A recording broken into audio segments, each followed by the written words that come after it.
Welcome to the Ultimate Dental Podcast, the place where you can learn how to create a dental practice and a business life that you love. Listen in with Dr. David Moffet as he interviews successful entrepreneurs and successful business people and successful dentists as they share their business successes, their stories, and their breakthrough ideas, sharing pearls of wisdom that you can take back to your practice and implement immediately so that you can have that great practice with more patients, higher profits, and less stress. This is the podcast where great dental practices meet with successful business processes. Thanks for tuning in to the Ultimate Dental Podcast, the podcast where thought leaders, industry experts, and thriving practice owners reveal their very best tips, tools, and strategies that will help you grow your dental practice faster. Now, here's your host, Dr. David Moffet.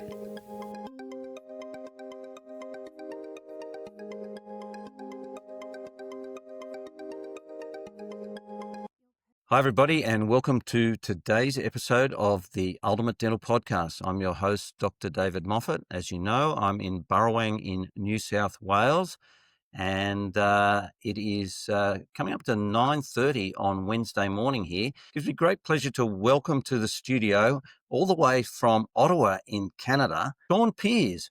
Shawn, it's coming up to 7:30 on Tuesday night over there. How about that? It is, as the song says, it's 5 o'clock somewhere, but we're gonna keep it clean. No alcohol while we're talking. Yeah, fair enough. That's true. Is that a country and western song? Yeah. I can't remember who does it. I think it's was it Alan Jackson? Boy, I don't remember now, but yeah. There you go. So the Blues Brothers said it. We like two types of music, country and western. Yeah. Country and western. There you go. But anyway, Shawn, you and I have known each other through social media for a long time. We only recently just spoken, and we move in similar circles. I think you followed my journey through the Speaking Consulting Network in the US. I've finished up going to the Speaking Consulting Network about the time that you started, and then COVID hit. So I haven't been back to the US since 2000, a long time, because I did used to travel there 4 or 5 times a year for a decade or so. And so our paths have never crossed physically, but you're a coach of dentists, an advisor to dental practices, but you're not a dentist, which is really good, because sometimes you're not tainted by the clinical brush. Sometimes the clinical tap on the head with a clinical wand can actually harm dentists' views in terms of what they see and what they teach. So tell us your story. How did you get into dentistry? I know that your mother was in dentistry, but you've actually got a law degree, if I remember correctly. That's right. I'm a recovering lawyer. Mm-hmm.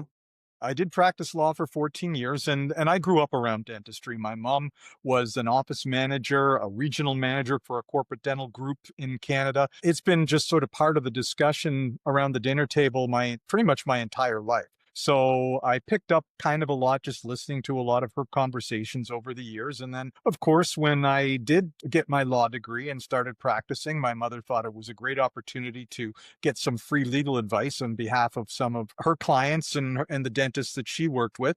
So I actually got to know a fair bit from the standpoint of working on associate agreements, partnership agreements, all kinds of different legal documents for dentists, representing them at professional complaints boards and stuff like that. So I became pretty familiar with what was going on in the dental world, at least from the legal standpoint. And when I decided to make a bit of a change, I went back to school, got my MBA, so that I would also be in a better position to understand the business side. Because if there's one thing dentists and lawyers have in common, it's that neither really understands business very well. It's not what we're educated to understand. Lawyers think they understand it better than they do because they've studied business law, but business law is not the same thing as running a business. So I got my MBA so that I could start taking on a bit of a different role, and made my focus to help dentists learn more about the leadership, a business style, call it, thinking like a CEO, if you will, and taking over from the perspective of running the business side of the practice with using business principles, hopefully to make all aspects, clinical and business, run more effectively. Well, that's a very noble thing to do, Shawn, because in the 45 years since I entered dental school, maybe a couple more years on top of that, 47, back then there was no business education in dentistry, and that is still the same today. It is zero. It is so small. It's less than 1 part per million. Less than what fluoride is in the water supply. It's all clinical, and so dentists graduate with a license to do dentistry, but even the clinical side of things is not as good as it used to be. In fact, I was talking to somebody yesterday who said that dental degrees were started way back when there was really only 2 aspects of dentistry, fillings and extractions, and that was about it. And so now there is more dentistry to do, and that has then eaten into the opportunity to educate dentists on the fact that when they graduate, there's the opportunity to own a business, run a business, and the purpose of owning a business is to create an income stream which supports you in retirement, and that should be the purpose. But sadly, as you know and I know, and Omar Reed told me 15 years ago that 95% of dentists in America reach the age 65 and can't afford to retire because they haven't created the income stream that passively replaces the income that they're earning from dentistry. So they're still tied to their drill. They can't hang up their handpiece and enjoy what they've worked for. But I think sometimes what that is that they spend everything that they make rather than, the richest man in Babylon, 30% of what you make needs to be put aside for 3 different parts of your future. I mean, 100%. That's that idea of getting sound investment advice over and above just what it takes to operate the business, right? Like, what are you going to do with the money that you make? Hopefully, if you're running a profitable business and you're able to at least take some of the profits out, what are you going to do with that? Are you just going to spend it, or are you going to take a moment to breathe and say, all right, I've got a future that I want to plan for. Maybe I've got, I'm hoping if I don't yet have a family, I'm hoping to have one somewhere down the road, and I need to be able to look out for them and plan for their future. So 100%. I mean, I don't know that necessarily is something that affects just dentists by any means. It seems that you hear too many stories like that about people that really they almost can't afford to retire as much as they would like to. Well, I think in those situations, and we hear them often, they've lived the high life. They've got a nice home in the city and a good practice. They hope to sell their practice for a reasonable price, but they also have to sell their home and downsize either to a smaller place in the city or to somewhere in the country that is smaller, and then live off the net profit of downsizing their home. And that may not be what they had intended when they bought and built that home originally. But you're right that there should always be, the other thing that dentists don't do in that situation is that they don't pay themselves first as a dentist. They run a business, they pay their expenses, and then the end of the year, or maybe not even the end of the year, but when they file their tax return for the year, which may be several months later, they say, well, how did I go last year? And that's really, really not a good way to be planning. No, I mean, and that's just a function of sitting down and analyzing, first of all, doing a bit of a forecast in advance. What do you anticipate doing? What do you think you are going to need to be able to have to live comfortably? And as you say, hopefully put a little bit of that away and develop your business plans and look at it and say, okay, if I need X amount of dollars, well, how much money do I need to be able to make on a monthly basis, on a weekly basis, on a daily basis? How do I schedule myself accordingly so that I have those perfect days as often as possible, knowing that, you can't maintain perfection indefinitely, right? It's pretty difficult, but as many of them as you can so that you are definitely going to be on target to achieve that. And that's that leadership, that's that CEO thinking about planning ahead and knowing what your business and personal needs are. And unfortunately, that's not something that, again, as we've mentioned, that dentists get a lot of coaching on. Well, they get zero coaching on. Like straight away, Shawn, you've gone to one of my favorite topics, and that is scheduling correctly. As a business owner, I knew that to run a successful business with a team, because a lot of dentists do, for some reason, pay their team members on a casual basis. Send them home early if it's not busy. If there's a public holiday, they don't get paid for that because they're paying them on a casual, which again is they need that security of consistent weekly pay. So with that principle in mind, I said, well, how do I do that for myself? how do I know that if I get out of bed, like my team, that I'm going to earn a good day's pay for a good day's work? Because sometimes you can work your tail off as a dentist and be doing what another dentist friend of mine calls rats and mice work and getting paid not much.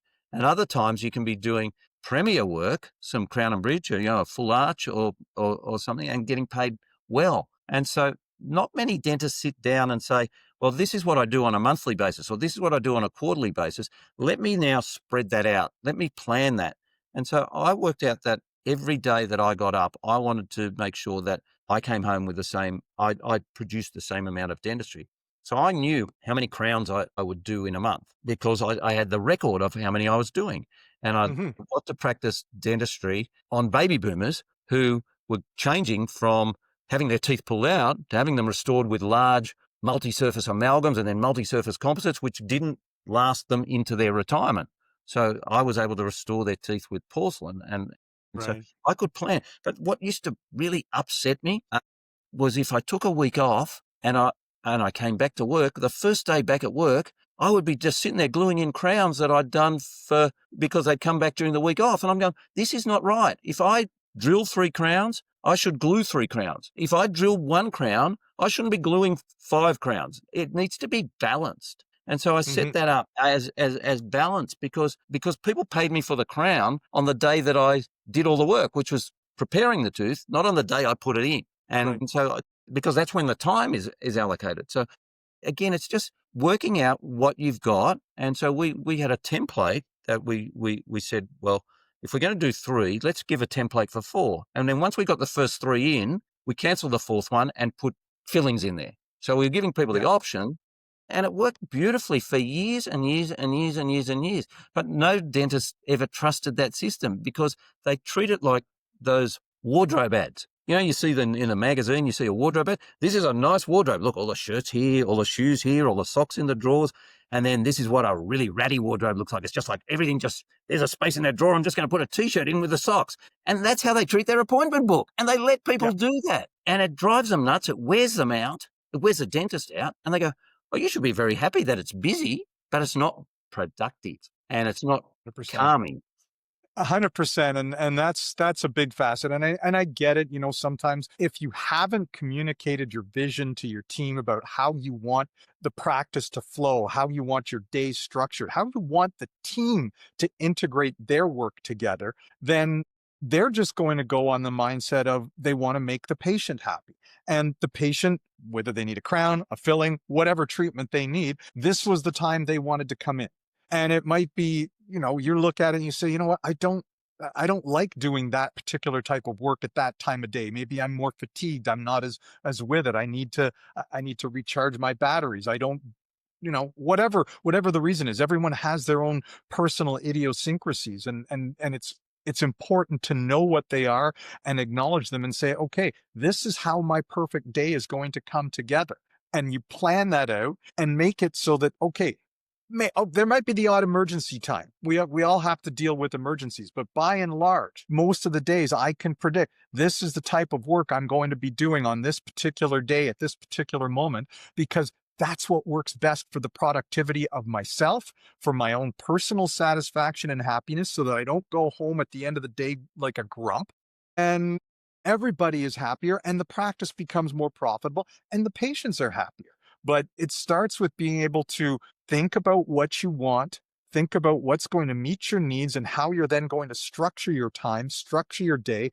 You got to know the numbers. Then you got to build the story and the narrative around how those numbers are going to come to be. And too many dentists don't do that. Like you say, it's just show up to work. I'm ready to go. What do I do? It's really bad. And I'm going to ask you, how many times do you see you get hired and you go to a practice and it says, and their appointment book just looks like, the ratty wardrobe, it's just everything everywhere, just jammed in. And they say, our patients would never come when we want them to. They only come when they want them to. In fact, we were coaching a practice that said, we do children. So all our patients only want to come during school holidays or after school. And I said, well, what about the orthodontist down the road? When do they see their children?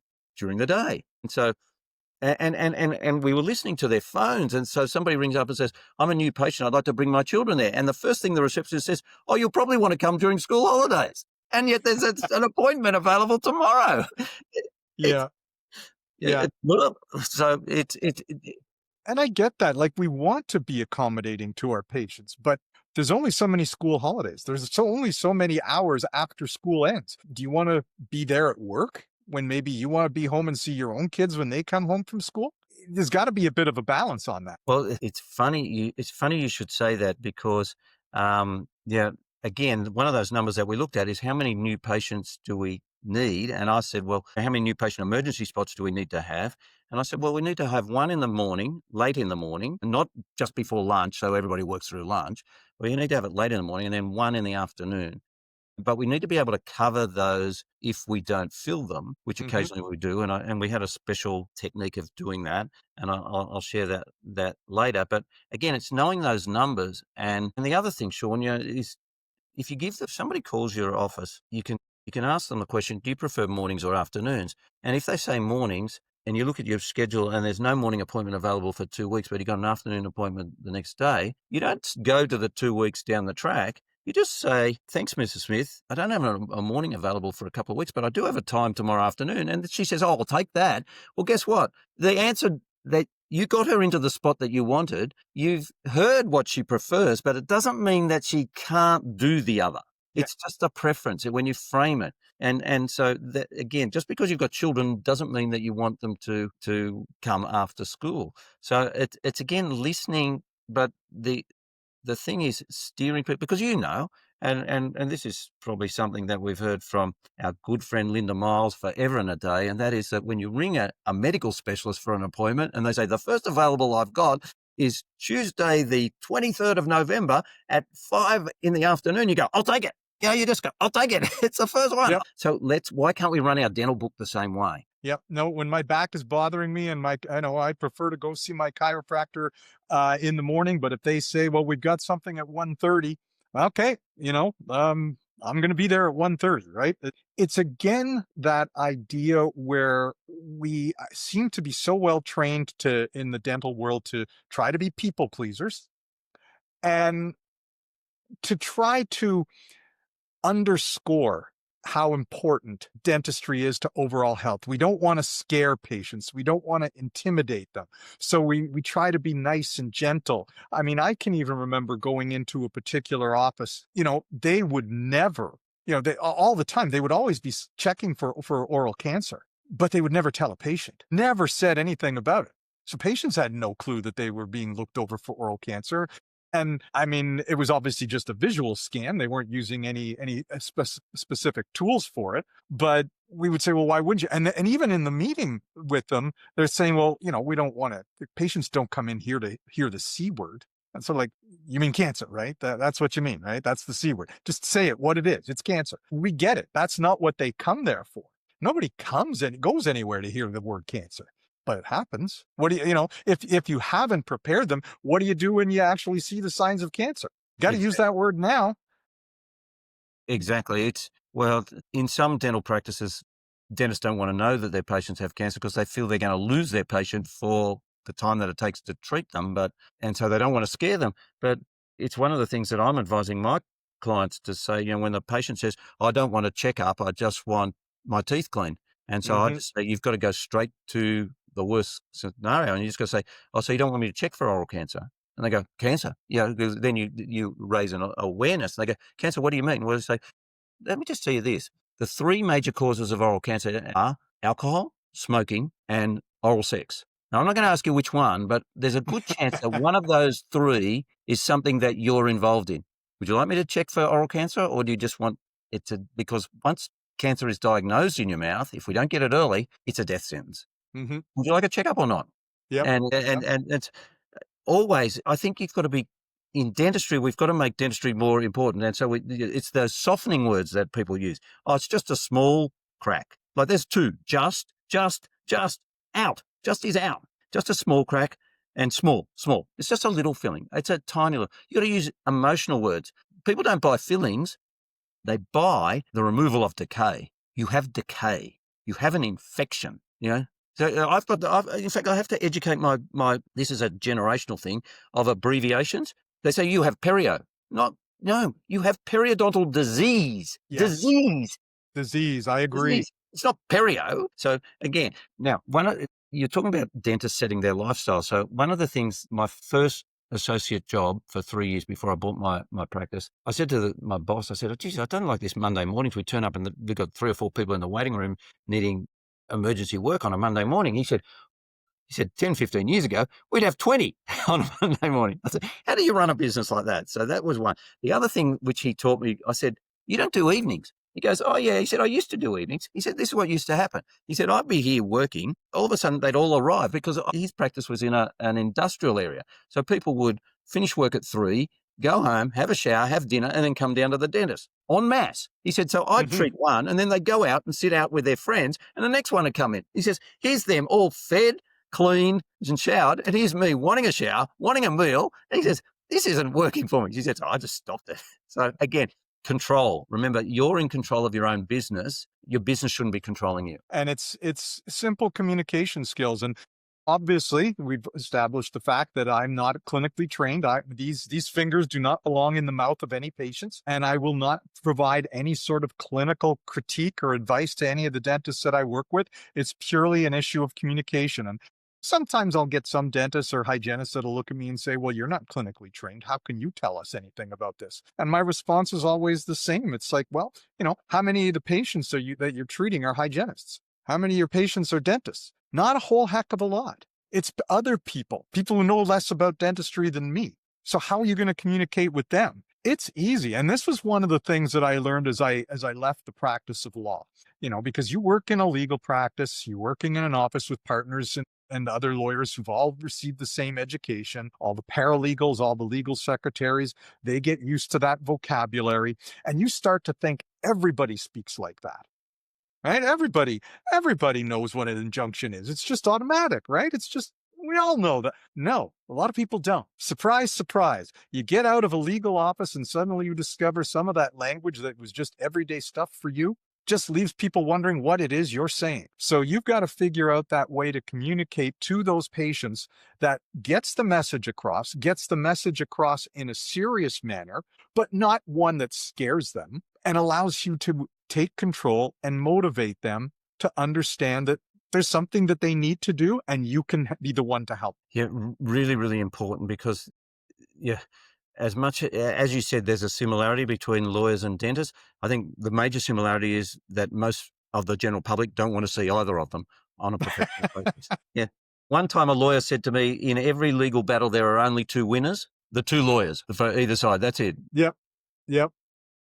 And I used to play golf with a lawyer. Occasionally I would say I have a friend who's a lawyer, but it wasn't. It was just somebody I played golf with. And I remember on a Wednesday afternoon, he would tell me, we had this matter. And he said, I looked at the guy from the other side who was also a member of our golf club and they're looking at their watch and go, if we don't get this over with, we're not getting to golf. And of course, that's just how it is. But it's very interesting. In fact, I just had an experience last Friday. My dentist here, where I live in the country, I went to university with, and he sold his practice. And so I got the transition correspondence. And then the day before this appointment, an email arrived, not in my inbox, but in Jane's inbox from the practice saying that my dentist has left the practice. So the new dentist was taking over. So I went for my appointment with the OHD and I got there 3 minutes before my appointment time because I like to be early. And I didn't get taken in until 10 minutes after the start of my appointment time, yet there were no other people as patients in the practice. And it was a new OHD. I did get to meet the new dentist. He greeted me at the reception desk, but that was it. He didn't come in for my appointment. And it was kind of bizarre that they were just, obviously in any transaction, and it can happen, is that sometimes, you can have a good transition, you can have a bad transition. And I don't believe that this probably was a good transition, but I left feeling that it's probably not going to be my practice from now on. And I just felt like I was taken for granted and ignored the fact that I was there. Nobody introduced themselves. I didn't know the name. The OHT did introduce herself and the dental assistant, but everybody was new. Everybody was new. And so in a country town, you want to maintain some form of continuity. And so I just found it odd. I've known of dentists where the practice name is the name of the previous dentist still. Yeah. And the new owner is a female, but it's still Smith Dental, and Dr. Smith was a man. Yeah. And yet it's just continue that continuity. And so change of Yeah. name early on, change of furniture can be a deal. Yeah, I mean, you've got to handle those transitions effectively, and dentists like to keep it a secret when they're going into selling their practice. They don't want their team to know because they're afraid the team is all going to leave. They don't want anyone to be aware that change is coming until it's okay. Now's the trigger date. We have absolutely no choice. We've got to hit them over the head with it. And that includes patients. And the number of times when you hear about a transition, just kind of like you said, you kind of just were told about it by email or letter or what have you shortly before going in, and there was no effort to impress by whoever was taking over. You've just put out a lot of money to purchase this practice. You probably should be interested in making sure that the goodwill that you just paid that money for is going to want to stay with you. And that means making a little bit of an effort, but it's just sometimes part of the transition that can be a real issue. And just planning for retirement and knowing when to sell a practice and knowing what the value is. I mean, I always counsel dentists that your dental practice is a huge asset. When was the last time you had it appraised? Most of the time they haven't had it appraised in ages. And I'm like, well, how do you know how valuable it is? How do you know what it's going to be worth? How do you know what it's going to contribute towards your retirement plan? It's difficult for them to know if they don't know. And they always, it's often they feel that their practice is worth more than what it is. In my career, I bought my first practice, and that dentist didn't tell me that he was going to go and work as an associate near his home. And so half of the patients were friends of his. So all of a sudden I had only half a practice, and I didn't find that out for a while. I then purchased my next door neighbour's practice in the building. He was retiring, and I just said, I just bumped into him in the lift, and I said, this was back in the day when they used to advertise them in the newspaper. And I said, is that your practice for sale in the paper on Saturday? He said, as a matter of fact, it was. And that was the conversation. I said to my coach, my neighbour's selling his practice. My coach goes, all right, what we're going to do today is we're going to put this aside and we're going to talk about how you're going to buy his practice. And the first thing he said, whatever he wants, you give it to him, because you'll make that, don't haggle, because you'll make that difference up in spades long term. And he was a good dentist. He did good dentistry. He wasn't an underservicer or an overservicer. And he stayed on with me for 9 or 10 months. And that practice was worth $1 million in revenue over the next 10 years to me, because we tracked those patients and the income. And the funny thing, he said to me, because I knew him at golf as well, he said, this retirement's good. He said, I wish I'd have done it sooner.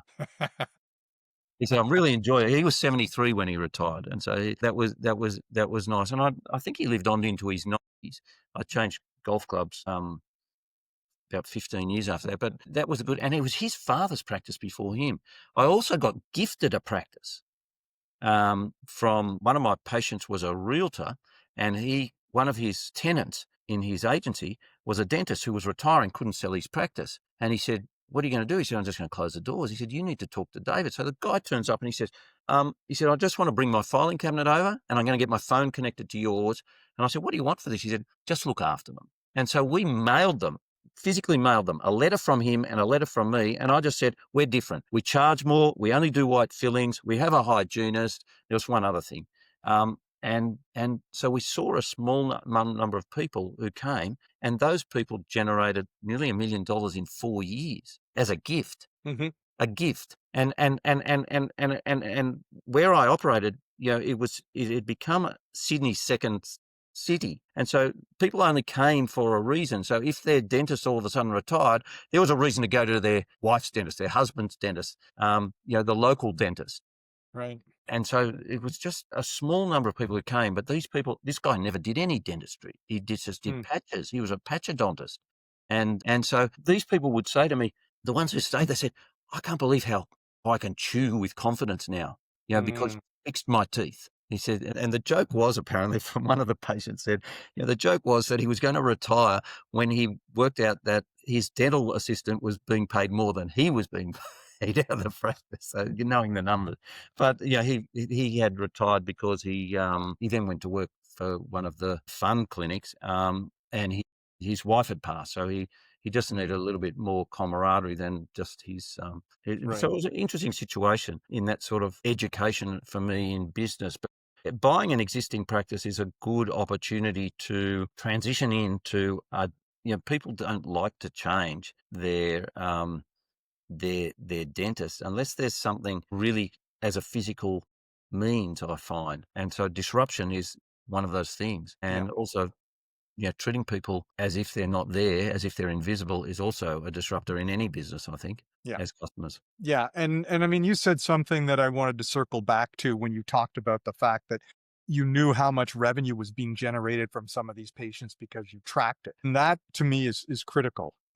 Technology is certainly helping, right? I mean, with the ability to get information, just bring it up on a dashboard where doesn't seem all that long ago. If you wanted to know some of this information, you would have had to have run a report off to your practice management system, and it would take all day for it to go through all of its data and print out something. Then it would be this huge pile of paper that you couldn't possibly comprehend. Now we get these nice, simple to understand pie charts and graphs and stuff like that. So, it's great that we are better able to track these things right now. And I've had some interesting conversations recently, one today, even where people were talking about the fact that we are burying ourselves in data. There's so much data that we can easily get access to now that we're just consumed by it. We're consumed by getting more and more because the machines can do it so quickly and so readily for us. And that's important. That's vital.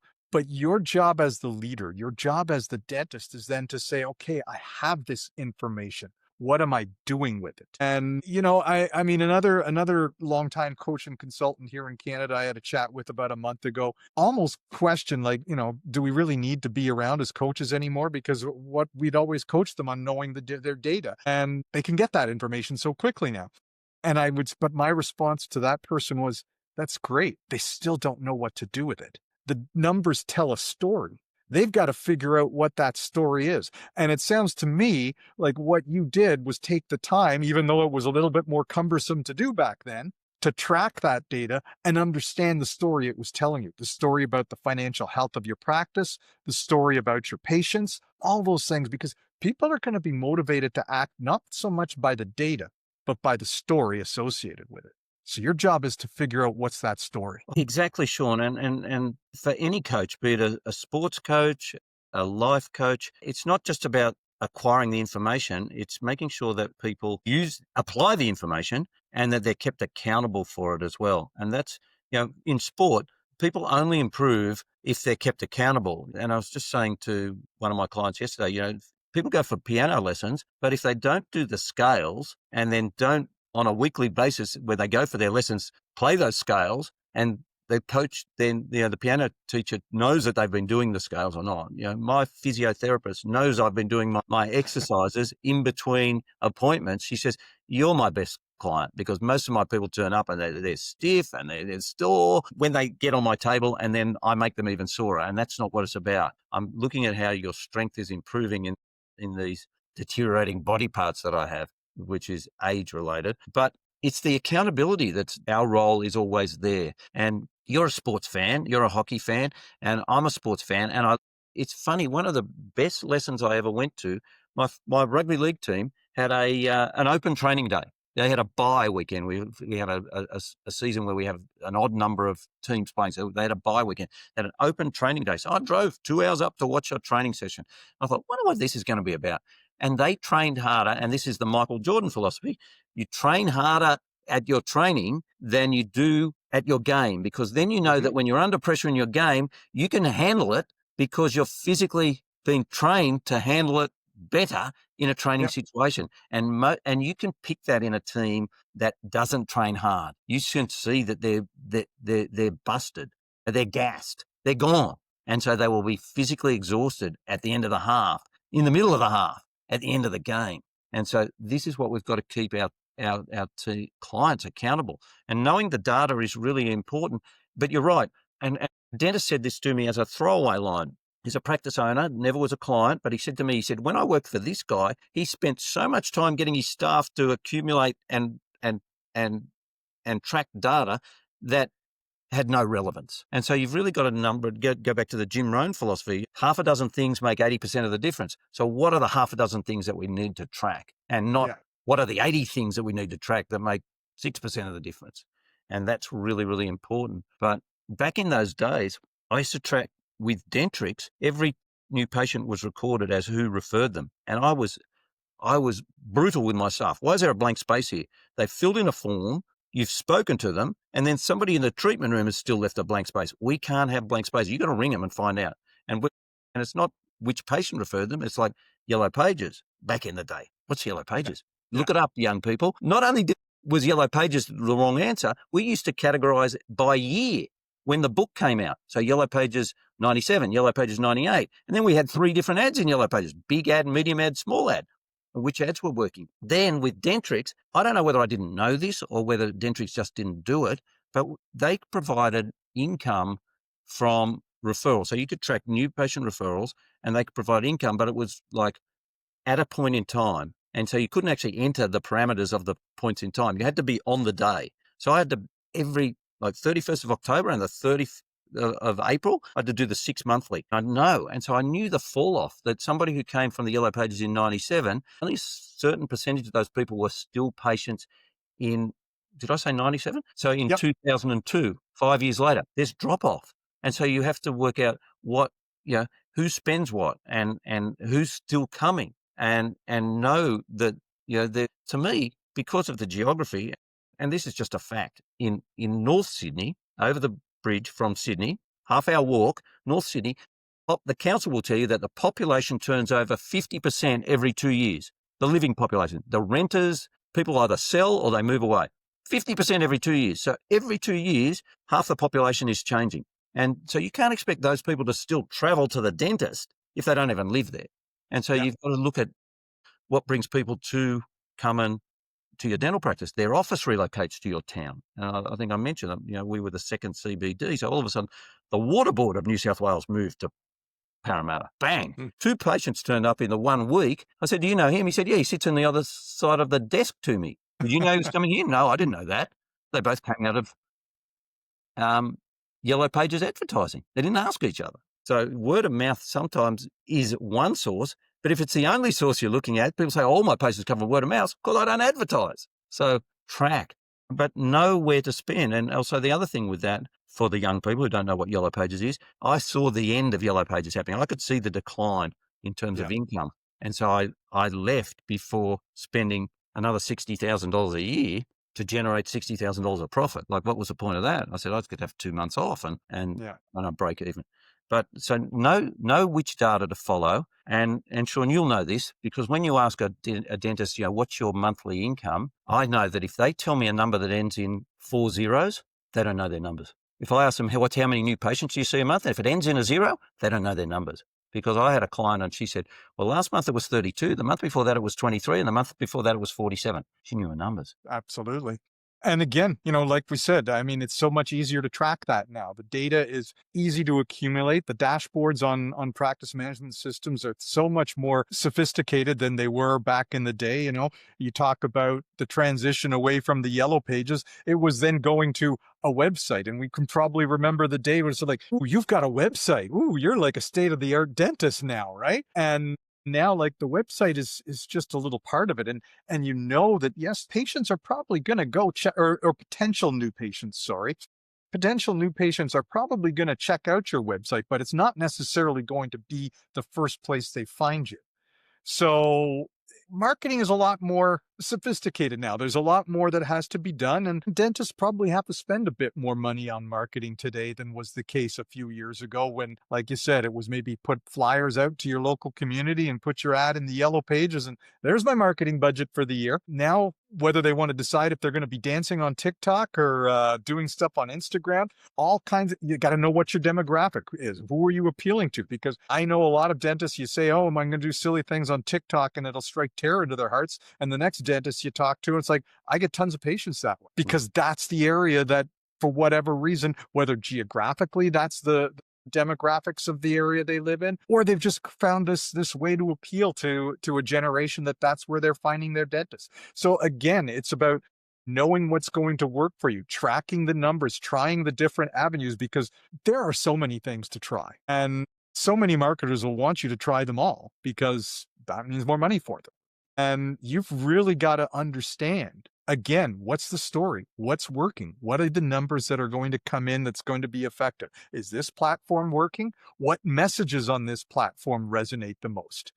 So I mean, that becomes, it's not like you say, which yellow page ad, my big one, my medium, or my small. It's like, okay, you saw me on Instagram. Well, which post, what post attracted your attention? Get a feel for what are the posts that are working. And then you can say, all right, maybe we need to do more like that. So if you don't track these things, you don't know the story. So get those numbers, figure out what they're telling you, and that's how you run your business. Yeah. Now, we were talking last time we spoke that every picture tells a story, but it's always the numbers that really do tell the story.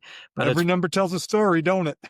what you do with that story is if you just ignore the numbers. And I was guilty of that in my practice. All of a sudden I said, where's these daily reports that you guys are meant to be giving me? And they go, oh, we stopped doing it because, and my wife was working this, we stopped doing it because you weren't letting us know that you were reviewing them. And I said, well, I don't review them every day, but I might review them every week. And so just because I wasn't acknowledging them doesn't mean that you need to stop doing. And that's, I think every dental practice is guilty of, things just drop off. Patients fall through cracks. We stop doing things that we know that we should be doing, and then all of a sudden our message is lost. And I'd said this yesterday to a client. I said, I had patients, Ken and Molly Smith, and somebody rang them and said, I haven't seen you for a while. And they said, well, actually, we hadn't heard from Dr. Moffet for a while, and so we thought that he didn't care anymore, so we're going somewhere else. And wasn't me, but somebody had just decided that, we had, or they had just missed it because, they'd cancelled an appointment and there was no follow-up. And so with this client, we were actually looking at, because they got a bad review. This is really interesting. They got a bad Google review. And so they were saying, well, this is what happened at their last appointment. I said, so how long has this patient been a patient? This patient been a patient for over 18 months, but less than 24 months. So I said, when did they first come in? January. And they gave me the date. And I said, and since then, when have they come in? And they go, oh, just for cleans. I said, no, give me the dates. And so we worked out that they'd been in January and then twice before, and then this one. So the thing was that in the 4 hygiene appointments, they had 4 different practitioners treat them. So they had actually said in their Google review, I felt ignored. So there was no explanation. I said, you should have had that if this patient was coming in to see Dr. John for the hygiene, you should have said, well, last time that they saw Dr. Ali, before that they saw Dr. so-and-so. And so you greet them in that manner rather than like, well, who are you this time? And that's what I felt at my dentist. It was like, nobody said when I arrived, last time you saw so-and-so, but today you're going to be seeing so-and-so. So it's making sure that we've got the processes in place. And that was just simply, I said, this is something that should have been covered in the huddle. Who are we treating? Not what are we doing? Huddles are about who are we treating. Everybody knows what we're doing. It's on the appointment book. But what we need today is what's their backstory. Yeah. Back to the story again. Yes. Back to the story. No, I mean, I love it. And you have to have that continuity, and it's a little bit more effort, but once you get kind of into the routine of doing it, it just becomes your standard practice, right? It just becomes what you do. And when you see the rewards for it, and the team sees the rewards, the team sees the camaraderie, the team sees the difference in terms of the quality of the patient care that's being provided. I mean, that's what motivates most people to be working in a dental practice, is they want to make a difference for the patients. They want to have a positive impact on the health of these individuals. So if they can see that that's happening because they're going to be taking just a little bit of extra effort, hey, most cases they'll happily do it. You get the odd person, maybe not, and then okay, that's an apple that I got to kick out of the apple cart. But the rest of them, but you've got to set the tone. You have to show them how it's done. Or if you can't tell them this is what I expect of you, and then do something different, because they're going to follow your example, not your words. Live what you say that you're going to do. Walk the walk, talk the talk. All those expressions, they sound trite, but there's a reason that they exist. There's a truism to them. Yeah. I think one of the important things that I try to drum into all my practice owners and their team is that you've got to be, just because you're paid to start at 8:30 doesn't mean that you walk in at 8:30, which is when the first patient has already arrived at 20 past 8 for the 8:30 appointment. When you're getting on a plane, you're getting on a plane before it takes off. The pilot is always there before you. All right. And the time that you have on your train timetable is the time that the train has gone from your station, not the time that it's arriving at your station. Again, we've got to be there beforehand. And so it's important. And being there beforehand doesn't mean coming in. I've had this early in my practice. People coming in with wet hair. Oh, I've got to get up early to dry my hair. Yes, please. It's like we're in the appearance business. It just has to be, it's just how it has to be done. And so because it's that you only get one chance to make a good first impression. This is a cliche-a-thon, this call, really, isn't it? But I avoid cliches like the plague, actually, normally. But yeah, there are so many truisms in what things that we have to do and in the things that we have to do. And I think, as you said, walk the walk, not talk the talk. And as a business owner, we've got to be there. If we want our staff to turn up early, we've got to be there early. Sometimes we don't have to be there before our staff, but we have to be there before our patients. We have to be back from lunch before our patients. We can't be walking in to a room full of patients and not, if we're going to be back borderline, we've got to know who to expect so that we can greet them by name. Hi, Jenny, I'll be with you in just a moment. Not because sometimes as dentists, and you might not have this, not being a dentist, but sometimes we see patients in the street and we go, I know what I did on that upper right 6, but I can't remember your name. Yeah. No, you're in the relationship business. I mean, we've learned as a result of everything that we went through 5 years ago, how important, how much people are craving that human connection, where we're seeing a generation of people that, kids coming up now that have spent so much time on social media devices and stuff like that, that they struggle with that human connection, even though they crave it. So we have to do our part to make sure that we're still connecting, shock them if it's what's necessary, right? Get them to realize that the importance of what we do as people, as leaders, as people that want to care. That connection you build, that time that you take to build it, the effort that you make to put the procedures in place to make sure that these things happen, you're getting that information from the data. The numbers matter, but then you take it and you run with it. And that's the part, when you're tracking it, that's what you're doing. That's what you're tracking it for. People aren't motivated to act just by the numbers alone. No, dentistry for the consumer out there is a grudge buy. Nobody wakes up and on a Monday and says, I've got $500 in my wallet. I'm going to go down the dentist, see what I can buy. They're there. They're there because of suffering. But if we don't differentiate our practice to our patients, they will leave because of that indifference. There is only two ways of differentiating. One is lowest price, and there will always be somebody who can do a lower price than you. So that's circling the drain. That's a race to the bottom. Customer service in any service, in any industry, if you provide great customer service, your clients won't care what your competitors charge for the same service because they would never leave you because you give them great service. And a friend of mine said this to me about raising children, and he had children older than mine. He said, David, children spell love Time. And I say, that's what you've got to do with our patients. If you want our patients to like us, you just got to spend time with them. And how do you spend time with them? Just ask them questions. 4 things that you can ask them about: occupation, recreation, employment, aspirations. Okay. So I think that's forward, actually. Family, occupation, recreation, dreams and desires. And you just ask them questions. Somebody walks in high vis. Oh, where do you work? How long have you been there? If they've been there a short time, what did you do before? If they've been there a long time, you must really enjoy it. Just keep asking the questions, learn the questions, and everybody's favorite subject is talking about themselves. So talk about them, not you. 100%. Love it. Yeah. Shawn Peers, this has been great. I thought we were going to be talking a lot about business, but we've talked a lot about service and relationships and probably the missing things that people miss in dentistry, which is a lot of dentists believe that if they're a better dentist, people will come to them. Well, as dentists, we've all seen bad dentistry where who was your dentist? Oh, Dr. Jones, he was such a great dentist. You look in their mouth, and you say, I'm sure he was, because some of this work, I don't know how it's lasted so long. He's obviously got a skill because of that. But we know that they loved Dr. Jones for who he was and how he treated them as a person. And so that I think primarily is I learned that working in a bar. If I wanted people to like me and pay me tips, I had to be nice to them. I had to not just, here's your drink. Talk to them. Yeah. Knock Yeah. their socks off. Exactly.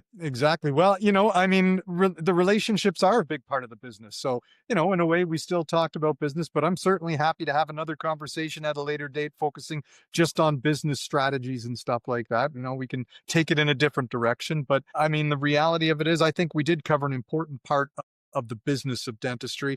And that's that understanding that all those strategies, all those numbers, all the planning still comes down to execution. And execution, that's the relationship. Exactly. It's a relationship between the dentist and their clients, and also it's a relationship between the dental practice and their coach and consultant. If you've got a great coach, I had a great coach for 6.5 years, tripled my business in 6.5 years. It was the turning point, finding out that somebody had a coach and thinking, oh, well, I better get a coach because this guy was no better dentist than me. And that was the turning point in my business career. And then I learned so many things as a result of being accountable. And the number one thing that coach said is, well, I'm going to teach you how to love your patients to death. That's all we're going to do. We're just going to love them to death. They won't go anywhere else. And that's all we've got to do. Shawn Peers, I'm looking forward to our next one because I think if we make it exclusively about business, I think the best way to do that is you and I both get wired up for electric shock. And if we start talking about relationships, we get zap.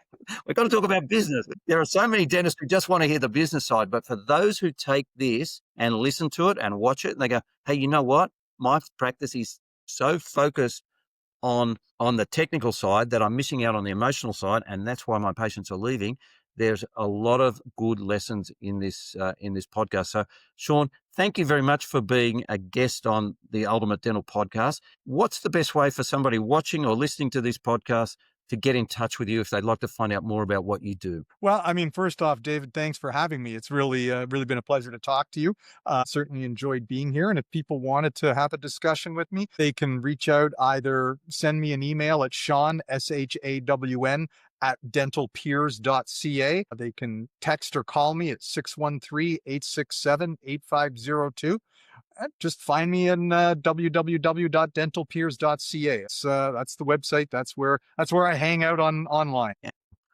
This has been great, Shawn, and certainly I'm going to put you on my list for next year for a repeat visit for sure, because it's been good fun, and there are so many things that we can talk about. As we know, dentistry is not exclusively just one silo, and that's it. There's multi-silos, and a lot of the time bringing those silos to get them to work together in the dental office is really, really important as well. Thanks again, Shawn, for being a guest on the Ultimate Dental Podcast. It's been a lot of fun. Yeah, my pleasure. I had a great time, David. Thank you.